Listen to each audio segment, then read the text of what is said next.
തിരുവനന്തപുരം വെള്ളറട ചൂണ്ടിക്കലിൽ 52 വയസ്സുകാരനെ വീട്ടിനുള്ളിൽ മരിച്ച നിലയിൽ കണ്ടെത്തി. വെള്ളറട സ്വദേശി സുരേഷിനെയാണ് വീട്ടിനുള്ളിൽ മരിച്ച നിലയിൽ കണ്ടെത്തിയത്. അതേസമയം മരണത്തിൽ ദുരൂഹത ആരോപിച്ചുകൊണ്ട് നാട്ടുകാർ രംഗത്ത് വന്നിട്ടുണ്ട്. ദിവസങ്ങൾക്ക് മുൻപ് സുരേഷിനെ ബൈക്ക് ഇടിച്ചു തെറിപ്പിച്ചിരുന്നു. അപകടം നടന്ന ശേഷം ബൈക്ക് ഓടിച്ചിരുന്നവർ സുരേഷിനെ മുറിയിൽ കൊണ്ട് കിടത്തി കടന്നു കളഞ്ഞതാകാമെന്നാണ് പോലീസ് ഇപ്പോൾ നിഗമനങ്ങളിലേക്ക് എത്തുന്നത്. ഗോകുൽനാഥ് നൽകും വിവരങ്ങൾ. ഗോകുൽ, എന്തൊക്കെ സാധ്യതകളാണിപ്പോൾ ദുരൂഹത എന്ന നിലയിൽ കണ്ടുകൊണ്ട് പോലീസ് മുന്നോട്ട് വയ്ക്കുന്നത്?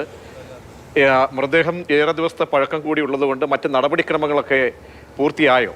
പ്രജീഷ്, ഇത്തരത്തിൽ ഇന്ന് രാവിലെയാണ് വലിയ ദുർഗന്ധം വീട്ടിൽ നിന്ന് വമിക്കുന്ന ഒരു സാഹചര്യം ഉണ്ടായത്. അതേ തുടർന്നാണ് പോലീസും നാട്ടുകാരും അടക്കം വീട് പരിശോധിക്കുന്ന ഒരു സാഹചര്യം ഉണ്ടാകുകയും 52-കാരനായിട്ടുള്ള സുരേഷ് വീട്ടിൽ ഒറ്റയ്ക്ക് കഴിഞ്ഞു വന്നിരുന്ന ഒരാളാണ്. ഈ 4 ദിവസം മുൻപ് ഇത്തരത്തിൽ ബൈക്ക് തട്ടുന്ന ഒരു സാഹചര്യം ഉണ്ടായിരുന്നു. ബൈക്ക് തട്ടി ഗുരുതരമായ പരിക്ക് ഏറ്റു എന്നുള്ളതാണ് അറിയാൻ സാധിക്കുന്നത്.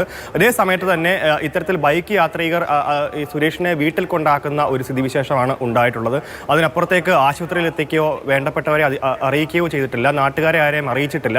അപ്പോൾ അത്തരത്തിൽ വീട്ടിലാക്കുകയും 4 ദിവസത്തെ പഴക്കം ആ മൃതദേഹത്തിനുണ്ട്. അപ്പോൾ സ്വാഭാവികമായിട്ടും പോലീസിന്റെ മുൻപിലുള്ള ഇപ്പോൾ പോലീസ് പരിശോധന നടത്തിക്കൊണ്ട് വരുന്നത് CCTV ദൃശ്യങ്ങളുടെ അടിസ്ഥാനത്തിലാണ്. അതിലാണ് ഇത്തരത്തിൽ 4 ദിവസം മുമ്പ് ബൈക്ക് ഇടിക്കുന്ന ഒരു സാഹചര്യം ഉണ്ടായി എന്നുള്ള കാര്യങ്ങളൊക്കെ അറിയാൻ സാധിക്കുന്നത്. എന്തായാലും പോസ്റ്റ്മോർട്ടം നടപടികളൊക്കെ മുൻപോട്ട് പോയിക്കൊണ്ടിരിക്കുകയാണ്. അതിനുശേഷം മാത്രമേ മരണകാരണം എന്താണെന്നുള്ളത് അറിയാൻ സാധിക്കുകയുള്ളൂ. ആന്തരിക രക്തസ്രാവം ഉണ്ടായിരുന്നു എന്നുള്ളത് പോലീസ് ശരിവെക്കുന്നുണ്ട്. എന്തായാലും പോസ്റ്റ്മോർട്ടം നടപടിയിലേക്ക് കടന്നിരിക്കുകയാണ്. എന്തായാലും അതൊരു വലിയ ക്രൂരത തന്നെ ആയിപ്പോയി. കാരണം ആശുപത്രിയിലേക്ക് കൊണ്ടുപോകേണ്ടതിന് പകരം ഇത്തരത്തിൽ ഒറ്റയ്ക്ക് താമസിക്കുന്ന സുരേഷിനെ ആക്കിയിട്ടാണ് ഈ സംഘം മടങ്ങിയതെന്നാണ് അറിയാൻ സാധിക്കുന്നത്. എന്തായാലും കൂടുതൽ പരിശോധനകളും ഒപ്പം CCTV ദൃശ്യങ്ങളും ഒക്കെ ശേഖരിച്ചുകൊണ്ടിരിക്കുകയാണ് പോലീസ്.